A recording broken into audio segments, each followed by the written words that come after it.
Welcome to the Andy Stanley Leadership Podcast REVERB, a conversation designed to help leaders go even further faster by digging deeper into this month's episode. I'm your host, Suzy Gray, and last week, Andy and I talked about gratitude. And it was such a practical reminder that gratitude isn't just good manners, it's good leadership. The big takeaway was simple but powerful. It was unexpressed gratitude is perceived as ingratitude. So today, we want to go a layer deeper. So Andy, to get us started today, I've heard you say before that gratitude and accountability aren't opposites. They're actually partners. How do leaders hold that tension well?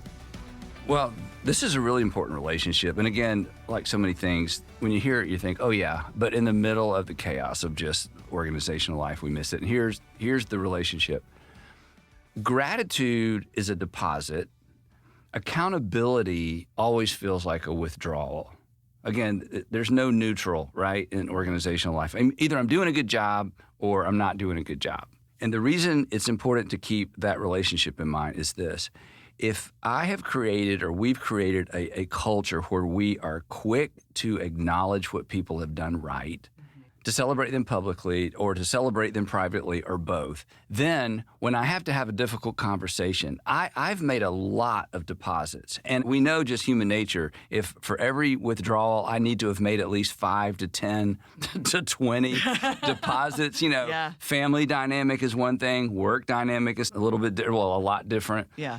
And again, because of organizational life and because we're so busy, we miss opportunities to make those deposits. But we don't miss the opportunities to make the withdrawals because we have to. Yeah. When things aren't going well, you have to have a conversation. When somebody is gone off the rails, you have to have the conversation. So here's the challenge. No one is forcing us. In fact, there's virtually no pressure to make deposits. Mm-hmm. And again, this is why it's tempting for leaders to hide behind the every other week payroll deposit. That's the deposit, okay? Yeah. You should get all your warm, fuzzy feelings from the fact that you got paid. Well, that deposit does nothing to counterbalance the withdrawal of a difficult conversation with somebody. So again, this is relational. Yeah. This isn't financial, it's relational. So in a culture where we create we create habits around, as we talked about last time, of expressing gratitude. First of all, we do owe people gratitude. At the same time, we're creating an environment where the withdrawals are different because a person walks in knowing, hey, they've been quick to recognize my good work. They've been quick to celebrate my hard work. Oh, now we're having a difficult conversation. And a difficult conversation is difficult regardless, okay? Right. It doesn't make it happy. But if we're only having conversations when I do something wrong and I don't hear from you when I'm doing things right, again, paycheck just doesn't cover that because it's relational. Relational equity is so important. And gratitude and recognition within the workplace, that's pretty much the currency of that kind of equity or relational equity. I do think this is such an important point because if you believe somebody is for you and they've demonstrated publicly they're for you because they have praised your work and they care about you personally and they are supportive of you publicly or just, in the moment when something is done right, then that does give you that equity to kind of go to them when the things need to be discussed and them not think, well, they just don't like me. They're not for me. I haven't heard anything. And here it comes again. Yeah, public loyalty, if we can use the word loyalty, really sets the stage for private influence. I'm going to have more influence with you privately if you know I've celebrated you publicly. But if it's just one and not the other, or if it's just the negative, not the positive, it's just more difficult. Mm-hmm. And it's unnecessary. And it digs deeper. Oh. It lands so much harder. And I've been on that side where somebody's confronting me about something, years ago, and I'm thinking, wait a minute, we're talking about this little slice of what I did wrong, and I don't hear from you about the 95% that I do right. So if the only time we're going to talk about my work or the quality of my work is when I do something wrong, that's not a good environment. And that's why one-on-ones are important, and they're easy to skip because who has time? If there's not a problem, why are we even talking, right?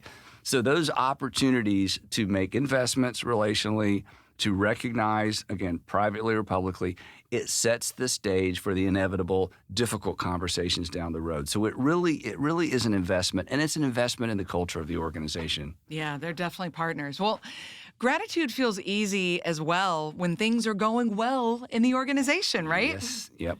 But what do you do in seasons where, there's a loss in the organization, things are frustrating in the organization? How can leaders keep gratitude alive when they're under pressure or disappointed with the results? Gratitude is more important then. Because when I feel like I'm winning, I'm in less need of your recognition that I'm winning because I feel it, right? Right. I mean, other people recognize Circumstances tell you you're winning. Yeah, circumstances. Yeah. But when circumstances tell me the opposite or things really aren't going well, then there's a deficit. And recognition and gratitude are even more important. And every organizational leader knows this. When your organization is plateaued or things are going in the wrong direction, it impacts morale, right? It impacts people's attitudes. And in most cases, nobody's doing anything wrong. Mm-hmm. I mean, you've got the same people. They're working just as hard. It's just not working for whatever reason, the economy or, whatever. Mm-hmm. So it's not ever anybody's fault. So it's tempting because we kind of get down with the rest of the organization. That is when we really need to not in some sort of exaggerated way. That's when we need to turn up the gratitude because people are they're working harder with less circumstantial results. Mm-hmm. And that's when people need encouragement more than ever. Yeah. And for people to stay with us during those dips or during those plateaued times, they need more from us, not less. And again, their paycheck doesn't change generally. But again, the paycheck just doesn't fill that emotional gap like the words of recognition. Hey, thanks for working just as hard, even though things aren't going as well as they used to go, whatever it might be. So gratitude's important all the time, but it may be more important during those downtimes. Yeah, I can totally see that. So Andy, let's talk a minute as we wrap up about the thankless jobs. I think about my husband actually works for the organization and he is over the network infrastructure and he and his team are responsible to make sure the campuses are connected and the Wi-Fi is up and all the things. And nobody knows what they're doing. And when he's doing a great job, yes, everyone's like, oh, good, the network's working. Because we expect it to. But when things go, when things are down, then it's like, so what about what did jobs you do like wrong? that? Well, okay, so, and this is a good reminder for me because outside my office, I walk through a set of cubes where there's copy editing. Yeah. Okay. And we love them. We expect things to be copy edited. Right? Right. So that when they're doing a great job, that just feels like normal. Right? Yeah. And over on the other side is a group that does our accounting. And we just... Very important. Yeah, and we expect that to go right. And if it doesn't go right, we're going to have a conversation. Yeah. Right? That's a big wrong. And then in my world, on a Sunday morning, I get up and I expect the sound to be correct and the battery in my pack to be charged and things to be turned on. And so nobody, when things are as they are supposed to be, no one notices those people. They don't even consider the fact that there's a job being done. There's a job there. It just is. It just is. So the just is things are the thankless jobs because they only get attention when something goes wrong. As opposed to a singer who's above average, it's like, wow, we were expecting it to be good, but it was incredible. Well, when Jason does his most incredible work, is it noticeable? No. It's invisible. He's killing it. That's right. It was about to go down, and at the last minute, he saved the day, and nobody notices it, right? So I think for all of us in every organization, there are a dozen or dozens of folks who are doing those. We're only going to notice it if it goes bad. Yeah. And it is incumbent upon us to figure out a way not to just walk by and say, thanks for what you do. I mean, that's easy.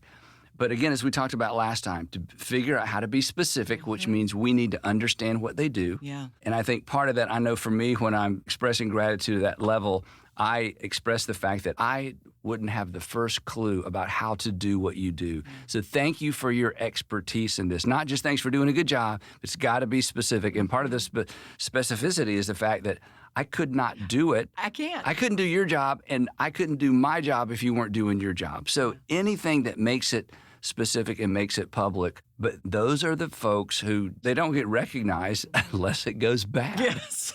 So that's not the recognition they want. No, they want right. So I'll give you a quick example of this. Okay.